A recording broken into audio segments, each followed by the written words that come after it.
Hello everyone. Daily current affair series में आज हम लोग देखेंगे 4 से 6 मई 2023 के करंट अफेयर। तो आते हैं आज के पहले करंट अफेयर पे।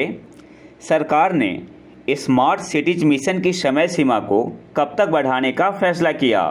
आपके पास ऑप्शन है। ऑप्शन ए जून 2024 तक, ऑप्शन बी है जून 2025, ऑप्शन सी है दिसंबर 2024, ऑप्शन डी है दिसंबर 2025। सही आंसर यहाँ पे क्या होगा? ऑप्शन ए आपका यहाँ पे सही आंसर हो जाएगा, जून 2024 तक। सरकार ने स्मार्ट सिटीज मिशन की समय सीमा को कब तक बढ़ाने का फैसला किया? तो ऑप्शन ए आपका यहाँ पे सही आंसर हो जाएगा, जून 2024 तक। और स्मार्ट सिटीज मिशन लॉन्च कब हुआ था? 25 जून 2015 को, जिसमें 100 शहरों को सेलेक्ट किया गया था जनवरी 2016 से लेके जून 2018 तक। कब से कब तक? जनवरी 2016 से लेके जून 2018 तक। तो आपको याद क्या रखना है यहाँ पे? सबसे पहले सरकार ने स्मार्ट सिटीज मिशन की समय सीमा को कब तक बढ़ाने का फैसला किया है? तो ऑप्शन ए आपका यहाँ पे सही आंसर हो जाएगा, जून 2024 तक। इसके अलावा स्मार्ट सिटीज मिशन लॉन्च कब हुआ था? 25 जून 2015 को, जिसमें 100 शहरों को सेलेक्ट किया गया था। कब से कब तक? जनवरी 2016 से लेके जून 2018 तक। नेक्स्ट आते हैं। हाल ही में लंदन में बाफ्टा फेलोशिप से किसे सम्मानित किया जाना है? आपके पास ऑप्शन है। Option A Nidhi Sayal, option B है मयूर प्रताप, ऑप्शन सी है जहीरा शेख, ऑप्शन डी है मीरा सयाल। सही आंसर यहाँ पे क्या होगा? ऑप्शन डी आपका यहाँ पे सही आंसर हो जाएगा, मीरा सयाल। हाल ही में लंदन में बाफ्टा फेलोशिप से किसे सम्मानित किया जाना है? तो ऑप्शन डी आपका यहाँ पे सही आंसर हो जाएगा, मीरा सयाल को। और बाफ्टा का मतलब क्या हुआ? The British academy of film and television art. Next आते हैं। किस आईआईटी ने नया पिंसर उत्प्रेरक पिंसर कैटेलाइस्ट विकसित किया है जो मिथाइल अल्कोहल से ग्रीन हाइड्रोजन का उत्पादन कर सकता है? आपके पास ऑप्शन है। Option A IIT Roorkee, option B है आईआईटी गुवाहाटी, ऑप्शन सी है आईआईटी कानपुर, ऑप्शन डी है आईआईटी मद्रास। सही आंसर क्या होगा? ऑप्शन बी आपका यहाँ पे सही आंसर हो जाएगा, आईआईटी गुवाहाटी। किस आईआईटी ने नया पिंसर कैटेलाइस्ट विकसित किया है जो मिथाइल अल्कोहल से ग्रीन हाइड्रोजन का उत्पादन कर सकता है? तो ऑप्शन बी आपका यहाँ पे सही आंसर हो जाएगा, आईआईटी गुवाहाटी। और मिथाइल अल्कोहल को कैसे लिखते हैं? CH3OH, और OH क्या है? फंक्शनल ग्रुप है। और मिथाइल अल्कोहल को वुड अल्कोहल भी बोलते हैं। और इसके अलावा आपको यहाँ पे एक पॉइंट और याद रखना है, जो हाइड्रोजन प्रोड्यूस होगा with no side production of carbon dioxide, इससे क्या फ़ायदा है? इन्वायरमेंट के लिए ये फ़ायदेमंद है। नेक्स्ट आते हैं। बिजनेस रेडी किस संस्था की नई परियोजना है? आपके पास ऑप्शन है। Option A world bank, option B है वर्ल्ड इकोनॉमिक फोरम विश्व आर्थिक मंच, ऑप्शन सी है यूरोपियन यूनियन, ऑप्शन डी है एशियन डेवलपमेंट बैंक ADB। सही आंसर यहाँ पे क्या होगा? ऑप्शन ए आपका यहाँ पे सही आंसर हो जाएगा, वर्ल्ड बैंक। बिजनेस रेडी किस संस्था की नई परियोजना है? तो ऑप्शन ए आपका यहाँ पे सही आंसर हो जाएगा, वर्ल्ड बैंक की। नेक्स्ट आते हैं।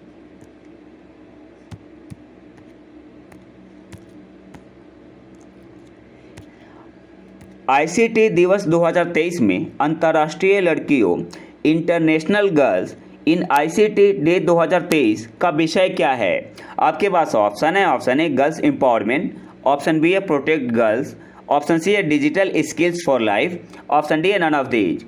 सही आंसर यहाँ पे क्या होगा? ऑप्शन सी आपका यहाँ पे सही आंसर हो जाएगा, digital skills for life. International girls in ICT day 2023 का विषय क्या है? थीम क्या है? तो ऑप्शन सी आपका यहाँ पे सही आंसर हो जाएगा, digital skills for life. Next आते हैं। सैंटियागो पेना किस देश के नए राष्ट्रपति चुने गए हैं? आपके पास ऑप्शन है। ऑप्शन है उज्बेकिस्तान, ऑप्शन बी है परागुआ, ऑप्शन सी है ब्राज़ील, ऑप्शन डी है जिम्बाब्वे। सही आंसर क्या होगा? ऑप्शन बी आपका यहाँ पे सही आंसर हो जाएगा, परागुआ। सैंटियागो पेना किस देश के नए राष्ट्रपति चुने गए हैं? तो ऑप्शन बी आपका यहाँ पे सही आंसर हो जाएगा, परागुआ। नेक्स्ट आते हैं। अंतर्राष्ट्रीय योग दिवस की 50 दिनों की काउंटडाउन के लिए योग महोत्सव किस शहर में शुरू हुआ? आपके पास ऑप्शन है, option A Jaipur, option B है पुणे, ऑप्शन सी है पटना, ऑप्शन डी है गुवाहाटी। सही आंसर क्या होगा? ऑप्शन ए आपका यहाँ पे सही आंसर हो जाएगा, जयपुर। अंतर्राष्ट्रीय योग दिवस की 50 दिनों की काउंटडाउन के लिए योग महोत्सव किस शहर में शुरू हुआ? तो ऑप्शन ए आपका यहाँ पे सही आंसर हो जाएगा, जयपुर में। और आपको बताना है कमेंट बॉक्स में अंतर्राष्ट्रीय योग दिवस कब मनाते हैं। नेक्स्ट आते हैं, हाल ही में भारत ने किस देश के साथ प्रौद्योगिकी पर ध्यान देने के साथ औद्योगिक अनुसंधान और विकास सहयोग पर समझौता ज्ञापन पर हस्ताक्षर किए? आपके पास ऑप्शन है, option A Nepal, option B है यूक्रेन, ऑप्शन सी है इजराइल, ऑप्शन डी है भूटान। सही आंसर क्या होगा? ऑप्शन सी आपका यहाँ पे सही आंसर हो जाएगा, इजराइल। हाल ही में भारत ने किस देश के साथ प्रौद्योगिकी पर ध्यान देने के साथ औद्योगिक अनुसंधान और विकास सहयोग पर समझौता ज्ञापन पर हस्ताक्षर किए? तो आंसर क्या होगा? इजराइल के साथ। ऑप्शन सी आपका यहाँ पे सही आंसर होगा। नेक्स्ट आते हैं, किस संस्था ने डाइट में बाजरा को बढ़ावा देना promoting millets in diets report जारी की? आपके पास ऑप्शन है, option A NABARD, option B है नीति आयोग, ऑप्शन सी है FCI, ऑप्शन डी है वर्ल्ड बैंक। सही आंसर यहाँ पे क्या होगा? ऑप्शन बी आपका यहाँ पे सही आंसर हो जाएगा, नीति आयोग ने। किस संस्था ने promoting millets in diets report जारी की? तो ऑप्शन बी आपका यहाँ पे सही आंसर हो जाएगा, नीति आयोग ने। अच्छा, वर्ल्ड बैंक के डायरेक्टर कौन बने हैं? उनका नाम क्या है? अजय बंगा। अजय बंगा वर्ल्ड बैंक के हेड बने हैं। और आपको बताना है, मैंने पिछले वीडियो में बताया हुआ है, अजय बंगा को कौन सा पुरस्कार मिला है? पद्म विभूषण, पद्म भूषण या पद्मश्री, और कौन से साल में मिला है? नेक्स्ट आते हैं, ब्लू बगिंग क्या है? आपके पास ऑप्शन है, option A hacking technique, option B है सबमरीन पनडुब्बी, ऑप्शन सी है ऑपरेटिंग सॉफ्टवेयर है, ऑप्शन डी है इनमें से कोई भी नहीं। सही आंसर यहाँ पे क्या होगा? ऑप्शन ए आपका यहाँ पे सही आंसर हो जाएगा, हैकिंग टेक्निक है। ब्लू बगिंग क्या है? हैकिंग तकनीक है। ऑप्शन ए आपका यहाँ पे सही आंसर हो जाएगा। अच्छा, एक बात और, इसका आंसर मैं कमेंट बॉक्स में डाल दूंगा, आपको बस इतना बताना है यहाँ पे कमेंट बॉक्स में इसका आंसर देना है कि नीति आयोग के CEO कौन है और नाबार्ड के हेड कौन बने हैं। बाकी इसका आंसर मैं कमेंट बॉक्स में डाल दूंगा कि अजय बंगा को कौन सा पुरस्कार मिला है और किस साल में। नेक्स्ट आते हैं, स्वच्छ भारत मिशन की ODF प्लस रैंकिंग में कौन सा भारतीय जिला शीर्ष पर है? आपके पास ऑप्शन है, option A Wayanad, option B है जयपुर, ऑप्शन सी है झांसी, ऑप्शन डी है भोपाल। सही आंसर यहाँ पे क्या होगा? ऑप्शन ए आपका यहाँ पे सही आंसर हो जाएगा, वायनाड। स्वच्छ भारत मिशन की ODF प्लस रैंकिंग में कौन सा भारतीय जिला शीर्ष पर है? तो ऑप्शन ए आपका यहाँ पे सही आंसर हो जाएगा, वायनाड। और कौन से स्टेट में है? केरल में है, केरल में है। और दूसरे स्थान पे है मंचेरियाल जिला जो कि महाराष्ट्र में है। और इसके बाद तीसरे स्थान पे कौन है? अनूपपुर जिला जो कि मध्य प्रदेश में है। तो याद क्या रखना, इंपॉर्टेंट क्वेश्चन है। स्वच्छ भारत मिशन की ODF प्लस रैंकिंग में कौन सा भारतीय जिला टॉप पर है? तो आंसर क्या होगा? वायनाड जो कि केरल में है। दूसरे स्थान पे कौन है? वायनाड के बाद मंचेरियाल जिला जो कि महाराष्ट्र में है। और तीसरे स्थान पे है मध्य प्रदेश में अनूपपुर जिला। नेक्स्ट आते हैं, विश्व प्रेस स्वतंत्रता सूचकांक वर्ल्ड प्रेस फ्रीडम इंडेक्स के 2023 संस्करण में भारत का रैंक क्या है?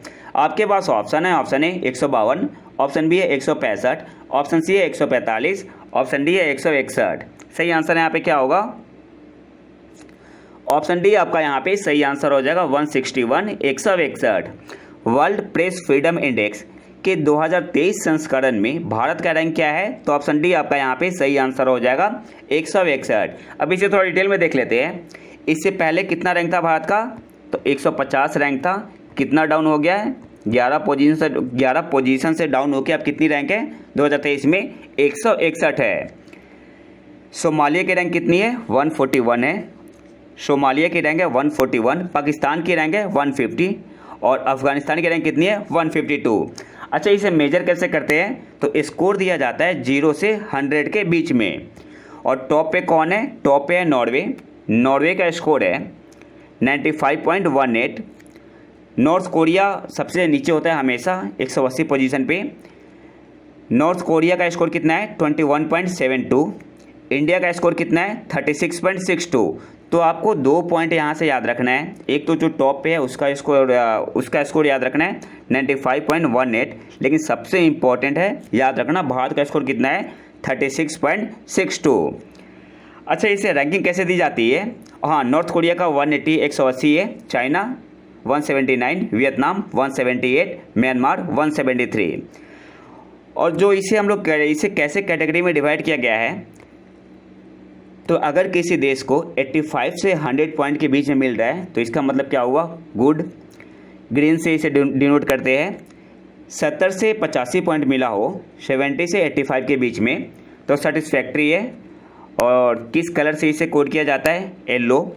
55 से 70 के बीच में अगर पॉइंट हो 55 से 70 के बीच में तो प्रॉब्लमेटिक है, और कलर इसका क्या है, लाइट ऑरेंज है, एग्जाम में पूछ सकता है। और अगर 40 से 55 के बीच में पॉइंट हो तो इसे डिफ़िकल्ट श्रेणी में रखा जाता है, कलर कोड क्या है, डार्क ऑरेंज। और अगर 0 से 40 के बीच में पॉइंट हो, जैसे इंडिया का है, तो इसे वेरी सीरियस की कंडीशन में रखा जाता है, वेरी सीरियस के श्रेणी में। और कलर कोड क्या है इसका, डार्क रेड है। तो एक बार फिर से देख लेते हैं, रिवीजन कर लेते हैं। सबसे पहले वर्ल्ड प्रेस फ्रीडम इंडेक्स के 2023 संस्करण में भारत का रैंक क्या है, 161 है। 2022 में कितनी थी, 150 थी। सोमालिया की रैंक है 141, पाकिस्तान की रैंक कितनी है 150, 150, अफगानिस्तान की 152। और इसे मेजर कैसे करते हैं, तो स्कोर दिया जाता है 0 से 100 के बीच में। नॉर्वे टॉप पे है, नॉर्वे का स्कोर कितना है, नॉर्वे का स्कोर है 95.18। इंडिया का स्कोर कितना है, जो इंपॉर्टेंट है आपको याद रखना, वो क्या है, इंडिया का स्कोर याद रखना 36.62। नॉर्थ कोरिया की रैंक कितनी है, ये हमेशा नीचे होता है, 180। चाइना की रैंक कितनी है 179, वियतनाम 178, म्यांमार 173। और इसे कैसे डिवाइड किया गया है, तो अगर स्कोर 85 से 100 के बीच में हो तो गुड के श्रेणी में रखा जाता है, इसका कलर कोड क्या है, ग्रीन है। अगर 70 से 85 के बीच में हो पॉइंट, सेटिस्फैक्ट्री है, कलर कोड येलो। 55 से 70 पॉइंट्स के बीच में हो तो प्रॉब्लमेटिक है, कलर कोड लाइट ऑरेंज है। 40 से 55 पॉइंट के बीच में हो तो डिफ़िकल्ट है, कलर कोड क्या है इसका, डार्क ऑरेंज। और अगर 0 से 40 के बीच में हो पॉइंट, इसका मतलब क्या हुआ, वेरी सीरियस की श्रेणी में है, और इसका कलर कोड है डार्क रेड। नेक्स्ट आते हैं, गोल्डन ग्लोब रेस 2022 किसने जीती। आपके पास ऑप्शन है, option A Dilip Donde, option B है कर्स्टन नेउसफर, ऑप्शन सी है अभिलाष टॉमी, ऑप्शन डी है रॉबिन नॉक्स जॉन्स्टन। सही आंसर यहाँ पे क्या होगा, तो ऑप्शन बी आपका यहाँ पे सही आंसर हो जाएगा, कर्स्टन नेउसफर। गोल्डन ग्लोब रेस 2022 किसने जीती, तो ऑप्शन बी आपका यहाँ पे सही आंसर हो जाएगा, कर्स्टन नेउसफर। और भारत के अभिलाष टॉमी दूसरे स्थान पे रहे, भारत के अभिलाष टॉमी दूसरे स्थान पे रहे और पहले भारतीय बने। नेक्स्ट आते हैं,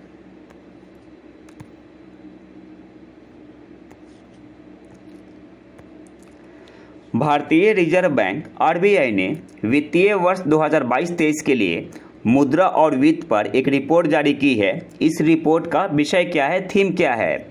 आपके पास ऑप्शन है, option A towards a greener cleaner India, option B है tax payer and save economy, option C है India and world relation, option D है इनमें से कोई भी नहीं। सही आंसर यहाँ पे क्या होगा, ऑप्शन ए आपका यहाँ पे सही आंसर हो जाएगा, towards a greener cleaner India. भारतीय रिजर्व बैंक आरबीआई ने फाइनेंशियल ईयर 2022-23 के लिए मुद्रा और वित्त पर एक रिपोर्ट जारी की है। इस रिपोर्ट का थीम क्या है, तो ऑप्शन ए आपका यहाँ पे सही आंसर हो जाएगा, towards a greener cleaner India. Option A आपका यहाँ पे सही आंसर होगा।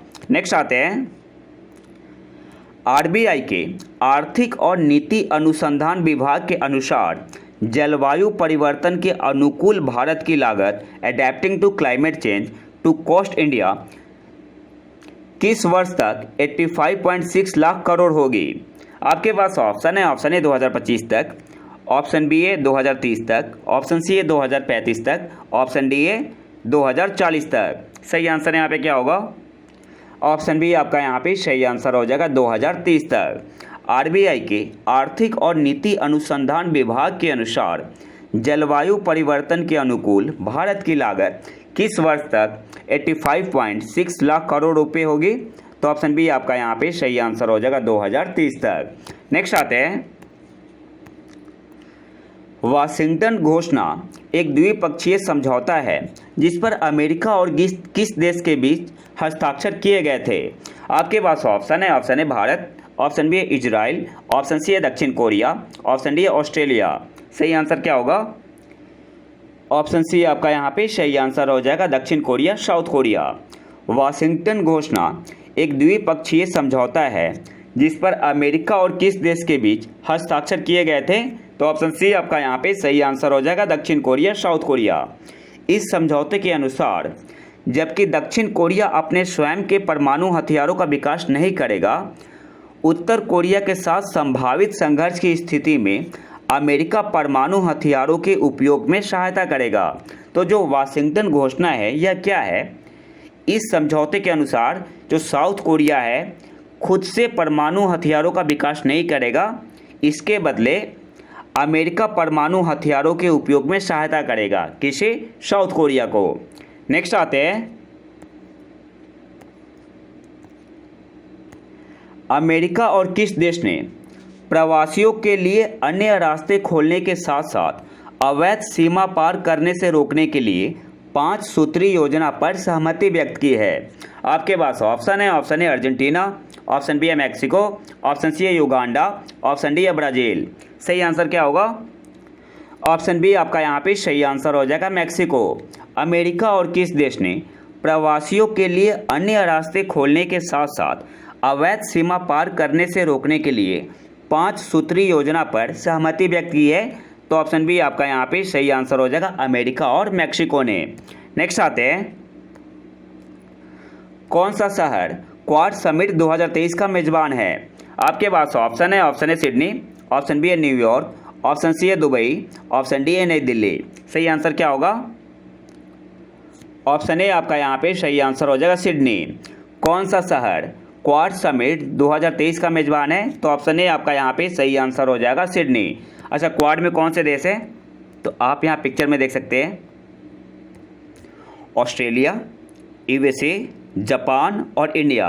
आपको बताना है ऑस्ट्रेलिया का पीएम कौन है, ऑस्ट्रेलिया के पीएम कौन है, यूएसए के प्रेसिडेंट कौन है, जापान के पीएम कौन है और मोदी जी को कौन नहीं जानता। तो आपको बस 3 बताना है, ऑस्ट्रेलिया के पीएम कौन है, अमेरिका के प्रेसिडेंट कौन है, जापान के पीएम कौन है और किस पार्टी से है। मैंने पिछले वीडियो में बताया हुआ है, जो पीडीएफ में दिया हुआ है, पीडीएफ डाला था टेलीग्राम पे, उसमें डिटेल गिवन है। तो आपको क्या बताना है, ऑस्ट्रेलिया के पीएम का नाम क्या है, उनकी पार्टी का नाम क्या है, यूएसए के प्रेसिडेंट कौन है, उनके पार्टी का नाम क्या है, और जापान के पीएम कौन है और उनके पार्टी का नाम क्या है। बाकी मोदी जी को तो पूरी दुनिया जानती है। नेक्स्ट आते हैं, इंटरनेट इन इंडिया रिपोर्ट 2022 के अनुसार 2022 में कितने प्रतिशत भारतीय जनसंख्या के पास इंटरनेट की सुविधा थी? आपके पास ऑप्शन है, ऑप्शन ए 69%, ऑप्शन बी है 74%, ऑप्शन सी है 45%, ऑप्शन डी है 52%। सही आंसर यहाँ पे क्या होगा? ऑप्शन डी आपका यहाँ पे सही आंसर हो जाएगा 52%। इंटरनेट इन इंडिया रिपोर्ट 2022 के अनुसार 2022 में कितने प्रतिशत भारतीय जनसंख्या के पास इंटरनेट की सुविधा थी? तो ऑप्शन डी आपका यहाँ पे सही आंसर हो जाएगा 52%।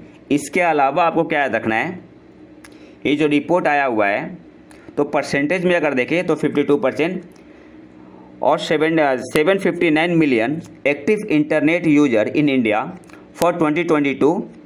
अगर डाटा के अकॉर्डिंग देखें तो आंसर क्या होगा, 759 मिलियन, और परसेंटेज में देखें तो 52%, जिसमें 399 मिलियन रूरल इंडिया से थे जबकि 360 मिलियन अर्बन इंडिया से। यहाँ पे थोड़ा उल्टा ही है, 399 मिलियन रूरल इंडिया से और 360 मिलियन कहाँ से, अर्बन इंडिया से। और इस रिपोर्ट को पब्लिश किसने किया है? IAMAI और कंतार ने। नेक्स्ट आते हैं, हाल ही में किस कंपनी को नवरत्न CPSE मई 2023 में का दर्जा दिया गया है? हाल ही में किस कंपनी को नवरत्न CPSE का दर्जा दिया गया है? आपके पास ऑप्शन है, option A airport authority of India AAI, option B है RVNL Rail Vikas Nigam limited, option C है both A and B, option D है नीदर ए नॉर बी। सही आंसर यहाँ पे क्या होगा? ऑप्शन बी आपका यहाँ पे सही आंसर हो जाएगा, रेल विकास निगम लिमिटेड को हाल ही में किस कंपनी को नवरत्न CPSE का दर्जा दिया गया है? तो ऑप्शन बी आपका यहाँ पे सही आंसर हो जाएगा, रेल विकास निगम लिमिटेड को। अच्छा, नवरत्न बनने से क्या फ़ायदा होता है? नवरत्न कंपनियां CPSE इकाइयां हैं जिन्हें केंद्र सरकार से अनुमोदन मांगे बिना 1000 करोड़ तक निवेश करने की वित्तीय स्वायत्त फाइनेंशियल ऑटोनॉमी दी गई है। तो आपको याद क्या रखना है, यहाँ से एग्जाम में पूछ सकता है। नवरत्न कंपनियां CPSE इकाइयां हैं जिन्हें केंद्र सरकार से अनुमोदन मांगे बिना कितने करोड़ तक निवेश करने की फाइनेंशियल ऑटोनॉमी है? तो आंसर क्या होगा? 1000 करोड़ रुपए तक। नेक्स्ट आते हैं, अगला जो हमारा टॉपिक है इसमें हम लोग स्टैटिक MCQ कवर करते हैं जिसका डायरेक्ट संबंध किससे होता है? करंट अफेयर से, और कुछ करंट अफेयर भी होते हैं। तो आते हैं पहले क्वेश्चन पे, अंतर्राष्ट्रीय श्रम संगठन ने किस वर्ष 8 घंटे का कार्य दिवस अपनाया? आपके पास ऑप्शन है, ऑप्शन है 1936, ऑप्शन बी है 1919, ऑप्शन सी है 2005, ऑप्शन डी है 1989। सही आंसर यहाँ पे क्या होगा? ऑप्शन बी आपका यहाँ पे सही आंसर हो जाएगा, 1919। अंतर्राष्ट्रीय श्रम संगठन ने किस वर्ष 8 घंटे का कार्य दिवस अपनाया? तो ऑप्शन बी आपका यहाँ पे सही आंसर हो जाएगा, 1919 में। नेक्स्ट आते हैं, सर्वोच्च न्यायालय ने संविधान के किस अनुच्छेद का हवाला देते हुए आपसी सहमति से तलाक देने के लिए विवेकाधीन शक्ति का उपयोग करने की अनुमति दी? आपके पास ऑप्शन है, ऑप्शन है अनुच्छेद 142, ऑप्शन बी है अनुच्छेद 145, ऑप्शन सी है अनुच्छेद 152, ऑप्शन डी है अनुच्छेद 136। सही आंसर क्या होगा? ऑप्शन ए आपका यहाँ पे सही आंसर हो जाएगा, अनुच्छेद 142। सर्वोच्च न्यायालय ने संविधान के किस अनुच्छेद का हवाला देते हुए आपसी सहमति से तलाक देने के लिए विवेकाधीन शक्ति का उपयोग करने की अनुमति दी? तो आंसर क्या होगा? अनुच्छेद आर्टिकल 142। ऑप्शन ए आपका यहाँ पे सही आंसर होगा। नेक्स्ट आते हैं, विश्व व्यापार संगठन विवाद निपटान के लिए यूरोपीय संघ और अन्य विश्व व्यापार संगठन दलों द्वारा बनाई गई वैकल्पिक अपील तंत्र क्या है? आपके पास ऑप्शन है, option A harmonised system of appeal, option B है international trade appellate body, option C है Vienna general agreement on trade dispute, option D है multi party interim appeal arbitration arrangement. सही आंसर यहाँ पे क्या होगा? ऑप्शन डी आपका यहाँ पे सही आंसर हो जाएगा, multi party interim appeal arbitration arrangement. Option D आपका यहाँ पे सही आंसर होगा। विश्व व्यापार संगठन विवाद निपटान के लिए यूरोपीय संघ और अन्य विश्व व्यापार संगठन दलों द्वारा बनाई गई वैकल्पिक अपील तंत्र क्या है? तो ऑप्शन डी आपका यहाँ पे सही आंसर हो जाएगा, multi party interim appeal arbitration arrangement. Next आते हैं, किस सूडानी शहर से IAF C-130J सुपर हरक्यूलस का उपयोग करके 121 भारतीयों को बचाया गया था? अच्छा, एक करंट अफेयर में क्यों बना हुआ है? तो अभी भारत ने जो ऑपरेशन कावेरी लॉन्च किया, ऑपरेशन कावेरी क्या है पता है ना? ऑपरेशन कावेरी के तहत जो सूडान में भारतीय फंसे हुए हैं उन्हें निकाला गया है। आपके पास ऑप्शन है वादी सिदना या साइदना, ऑप्शन बी है एल ओबेद, ऑप्शन सी है वाड मदनी, ऑप्शन डी है अल कादरेव। सही आंसर यहाँ पे क्या होगा? ऑप्शन ए आपका यहाँ पे सही आंसर हो जाएगा, वादी सिदना। किस सूडानी शहर से Indian air force IAF C-130J super Hercules का उपयोग करके 121 भारतीयों को बचाया गया था? तो ऑप्शन ए आपका यहाँ पे सही आंसर हो जाएगा, वादी सिदना। नेक्स्ट आते हैं,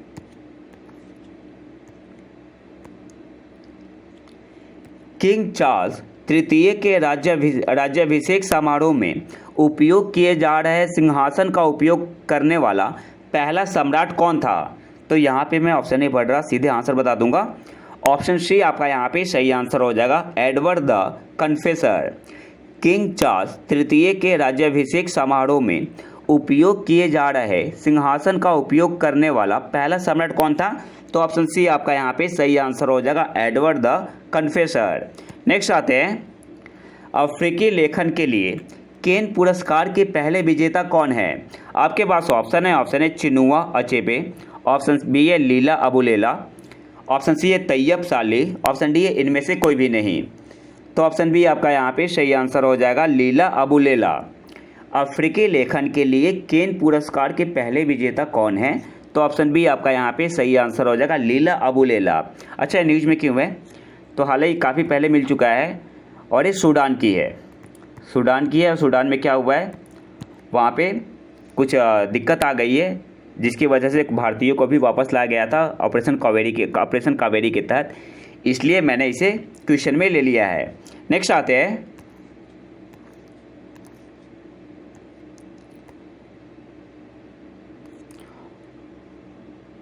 मोस्ट इम्पॉर्टेंट क्वेश्चन है, ई अपशिष्ट प्रबंधन नियमावली 2022 के संदर्भ में निम्नलिखित में से कौन सा कथन सही है?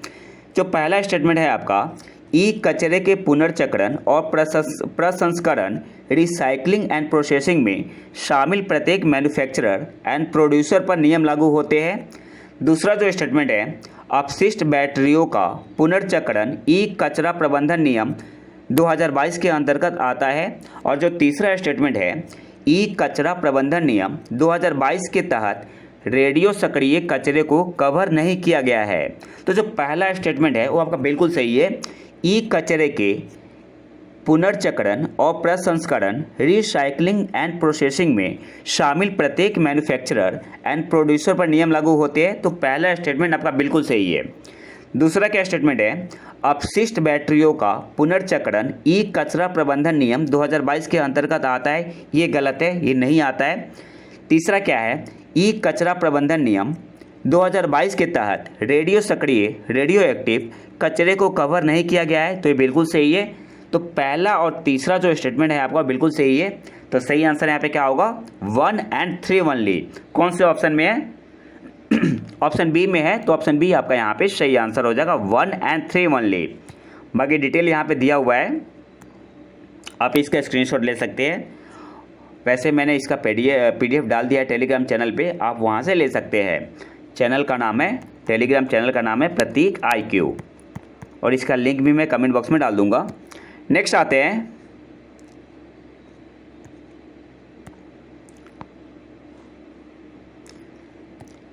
मिष्टी पहल हाल ही में खबरों में थी, यह संबंधित है। आपके पास ऑप्शन है भारत के समुद्र तट के साथ साथ नमक की तराई वाली भूमि पर मैंग्रोव वृक्षारोपण की सुविधा प्रदान करना, ऑप्शन बी है उत्तरी राजधानी क्षेत्र में वायु प्रदूषण के स्तर को कम करना, ऑप्शन सी है उद्योगों से निकलने वाले अपशिष्ट जल के उपचार को सुगम बनाना, ऑप्शन डी है राष्ट्रीय राजमार्गों के किनारे वृक्षारोपण। सही आंसर यहाँ पे होगा ऑप्शन ए, भारत के समुद्र तट के साथ साथ नमक की तराई वाली भूमि पर मैंग्रोव वृक्षारोपण की सुविधा प्रदान करना।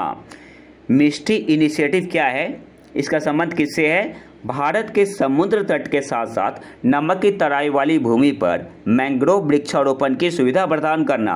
और मिष्टी का फुल फॉर्म क्या होता है? Mangrove initiative for shoreline habitats and tangible income. आपसे एग्जाम में पूछ सकता है मिष्टी में इसका मतलब क्या, एच किसके लिए स्टैंड करता है? हैबिटेट के लिए, टी किसके लिए? टेंजिबल के लिए, फर्स्ट आई किसके लिए? इनिशिएटिव के लिए, एम किसके लिए? मैंग्रोव के लिए, सेकंड आई किसके लिए? इनकम के लिए, एस किसके लिए? शोरलाइन के लिए। नेक्स्ट आते हैं,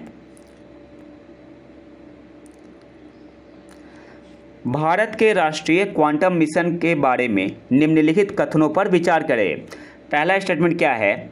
यह परमाणुओं और प्राथमिक कणों एटम्स एंड एलिमेंट्री पार्टिकल्स के पैमाने पर प्रकृति का वर्णन करने के लिए क्वांटम यांत्रिकी के सिद्धांतों पर आधारित है। दूसरा स्टेटमेंट है आपका, मिशन 2023 से 2033 की अवधि के लिए लागू किया जाएगा।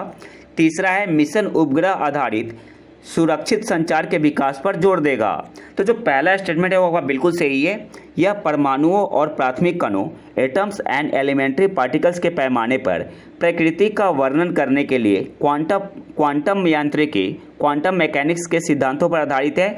तो पहला स्टेटमेंट आपका बिल्कुल सही है। सेकंड स्टेटमेंट क्या है, मिशन 2023 से 2033 की अवधि के लिए लागू किया जाएगा, ये गलत है। कब से कब तक के लिए लागू किया जाएगा, 2023 से 2031 तक। यहाँ पे गिवन क्या है 33 है, तो यहाँ पे 2033 ना होगा, क्या होगा 2031 होगा। तो आपका सेकंड स्टेटमेंट गलत है। तीसरा स्टेटमेंट क्या है, मिशन उपग्रह आधारित सुरक्षित संचार के विकास पर जोर देगा। तो थर्ड स्टेटमेंट आपका बिल्कुल सही है। तो सही आंसर यहाँ पे क्या होगा, ऑप्शन बी आपका यहाँ पे सही आंसर हो जाएगा 1 और 3 ओनली। एक बार फिर से देख लेते हैं। भारत के राष्ट्रीय क्वांटम मिशन के बारे में निम्नलिखित कथनों पर विचार कीजिए। पहला स्टेटमेंट सही है आपका, यह परमाणुओं और प्राथमिक कणों के पैमाने पर प्रकृति का वर्णन करने के लिए क्वांटम मैकेनिक्स के सिद्धांतों पर आधारित है। दूसरा स्टेटमेंट क्या है, मिशन 2023 से 2033 की अवधि के लिए लागू किया जाएगा, जो कि गलत है। मिशन 2023 से 2031 की अवधि के लिए लागू किया जाएगा। तो आपका सेकंड स्टेटमेंट यहाँ पे गलत हो जा रहा है। तीसरा स्टेटमेंट क्या है, मिशन उपग्रह आधारित सुरक्षित संचार के विकास पर जोर देगा, बिल्कुल सही है। तो सही आंसर यहाँ पे क्या होगा, ऑप्शन बी 1 और 3 ओनली। और इसके अलावा एक पॉइंट और याद रखना है, इस मिशन की वैल्यू कितनी है, जो नेशनल क्वांटम मिशन है, राष्ट्रीय क्वांटम मिशन, अप्रॉक्स अगर देखा जाए तो 6000 करोड़। एग्जाम में पूछ सकता है एग्जैक्ट 6003.65 करोड़, लेकिन अप्रॉक्स एग्जाम में आएगा तो अप्रॉक्स कितना याद रखना है, 6000 करोड़। और आखिरी क्वेश्चन पे आते हैं। टेलईओएस 2 के संदर्भ में निम्नलिखित कथनों पर विचार कीजिए।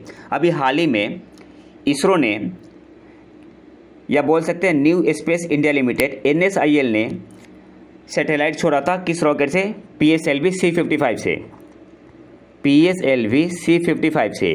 तो एक तो था आपका टेलियोस 2, एक था आपका ल्यूमिलाइट।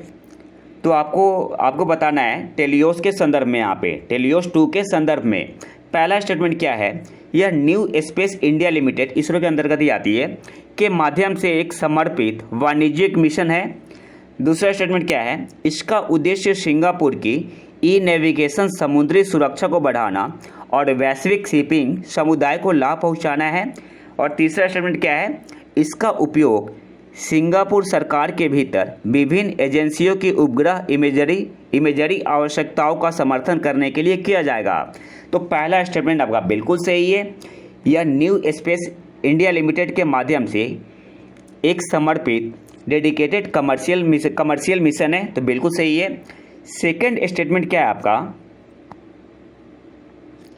इसका उद्देश्य सिंगापुर की ई नेविगेशन समुद्री सुरक्षा को बढ़ाना और वैश्विक शिपिंग समुदाय को लाभ पहुंचाना है, ये आपका गलत है।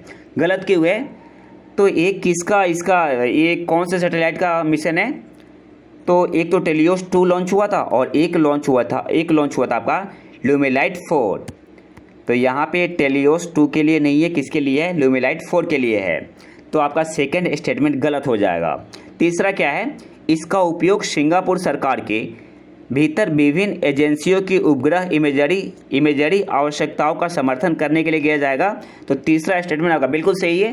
तो सही आंसर यहाँ पे क्या हो जाएगा, 1 और 3 ओनली। ऑप्शन ए आपका यहाँ पे सही आंसर हो जाएगा 1 और 3 ओनली। अभी से थोड़ा डिटेल में देख लेते हैं।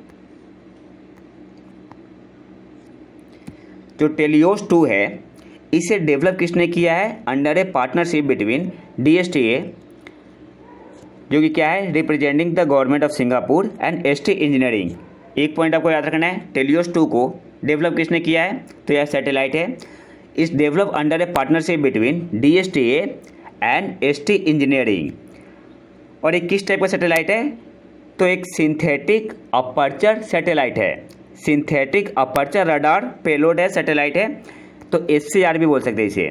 जो टेलियोस 2 है carries a synthetic aperture radar payload. और ये क्या प्रोवाइड करेगा, will be able to provide all weather day and night coverage and capable of imaging at 1M full polarimetric resolution. Important point याद क्या रखना है आपको, Telios 2 satellite is developed under a partnership between DSTA and ST Engineering. It will be used to support the satellite imagery requirements of various agency within the government of Singapore. जो कि statement third था आपका। और teleost 2 carries a synthetic aperture radar payload. और ल्यूमिलाइट 4 क्या है? ल्यूमिलाइट 4 satellite is को developed by the institute for Infocomm research of A-Star and Satellite Technology and Research Center of the National University of Singapore. और ल्यूमिलाइट 4 क्या है? Is an advance 12 wave satellite develop for technological demonstration of the high performance space born VHV data exchange system. और इसका use कहाँ पे होगा? इसका aim क्या है? It aims to augment Singapore e navigation maritime safety and benefit the global shipping community. तो जो सेकेंड स्टेटमेंट था आपका ना, ये किसके लिए था? ल्यूमिलाइट 4 के लिए था, ना कि टेलियोस 2 के लिए था। तो यहाँ पे सही आंसर क्या हो जाएगा? ऑप्शन ए आपका यहाँ पे सही आंसर हो जाएगा, 1 and 3 ओनली। तो ये तो था हमारा आज का लेक्चर। अगर आपको इसका PDF चाहिए तो आप हमारे टेलीग्राम चैनल प्रतीक IQ को ज्वाइन कर सकते हैं, वहाँ पे PDF मिल जाएगा। और PDF के अलावा आप वहाँ पे करंट अफेयर का क्विज लगा सकते हैं। तो अगर वीडियो पसंद आए तो वीडियो को लाइक करें और चैनल को सब्सक्राइब जरूर कर ले। मिलते हैं नए वीडियो में नए टॉपिक के साथ, तब तक के लिए नमस्कार, जय हिंद।